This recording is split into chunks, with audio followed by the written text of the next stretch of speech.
Good afternoon, everybody. Thanks for tuning in. This is Optobotamus. But instead of a Transformers review, I thought I'd do something a little bit different. I'm doing Iron Man. Now, today I received 4 of these guys, so I'll probably be doing all 4 of them. But this is the first one. I'm going to go in order that we pretty much saw these figures. So the first one that you see here is the Mark I version of Iron Man, as you can see there. Iron Man Mark I. The nice little picture right there. Other people have mentioned this, that the packaging is pretty nice, and it is. I do like it. Especially the back is kind of cool. They got a nice little image of him right here, followed by his action poses and other figures in the line. This guy, which you can't see, but that's the Ironmonger. I'm going to be getting him, just not this version. That's the Mark III. I got that, and then the prototype. I'm not sure if I'm going to get that just yet.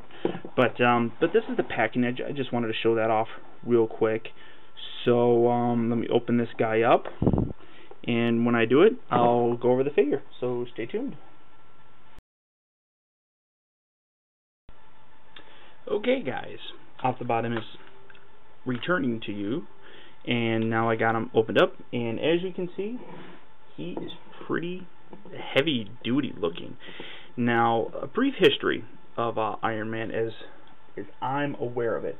Now, because this is based off of the movie, I'm going to tell you kind of about the origins of this. Now, the first armor we see here is essentially, in the movie, we see 3 different types.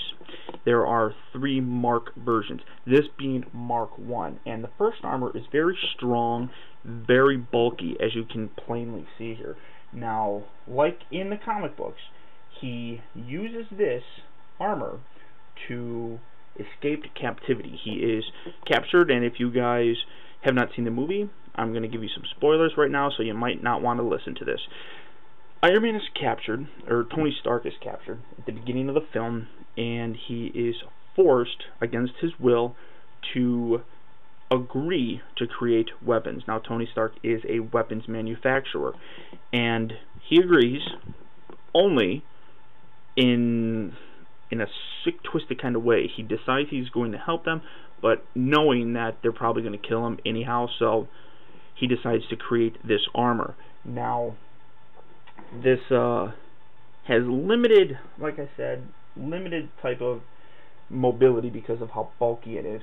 But it is armed with a flamethrower, which they will incorporate, and I'll show you that here in a bit, and missile launchers, and limited rocket jump capacity, which are kind of located in the back foot here area, which you can't see because they don't have it really on there. But when he used this suit to escape, he was successful in escaping. I'm not going to give you too much information, but he used the jump feature, which allowed him to kind of fly for a little bit, and when he landed, the suit shattered, and he was forced to abandon it as he tried to leave. Now, the enemies found this suit and used it as a base design, if you will, for Ironmonger. Now, in this, what it basically happened was there was a situation where Tony's heart was damaged, and it was, well, he had shrapnel, and the gentleman with him, can't remember his name, decided that he was going to help save his life, put this small, very small, electromagnetic device into his chest, and unfortunately it was being powered by a battery, a car battery. Tony, in his infinite wisdom, decided to take that and use a small miniature version of the arc reactor, which plays a prominent role in the film. The arc reactor itself is a fictional clean energy source. I'm reading this from Wikipedia in case you guys want to know, which is also used to power the electromagnet that protects his heart. So it powers the suit and the heart aspect. The actual fictional type of thing is pretty strong. It can, I think it's somewhere along the lines of like a few million horsepower. I don't exactly recall, but that's what powers this and powers the entire suit itself. So let me kind of get to the, and that's where we see this armor come from. So as you can see, in terms of articulation, he's kind of limited because he's bulky, and I like that. That realism really is kind of cool. His head only does that, left and right motion, no up and down or anything of that nature. His arms will rotate a full 360 degrees. Both arms will do that. They only extend to about here, however. Get in the shot, Paul. Sorry, guys. They only extend to about there. And his elbows, he does have movement up here. They do rotate, but because of the bulkiness, that's about as far as it goes. His waist rotates, boom and boom. That's it. His legs do move in and out of the body as well, but again, the bulk of it limits it, as well as the knee. His knee is very limited in terms of articulation. That's about it. But they do rotate. If you forced them around, like, see, I'm forcing it, it will rotate more. His feet also have some dexterity to them. Not too terribly much, but it gives the impression that he is a walking heavy metal dude. So very tough. The detail is outstanding. As you can see, really nice detail on it. You see where it says AFP4 475 whatever. I have no idea what that means, if it actually means anything. Probably Air Force something.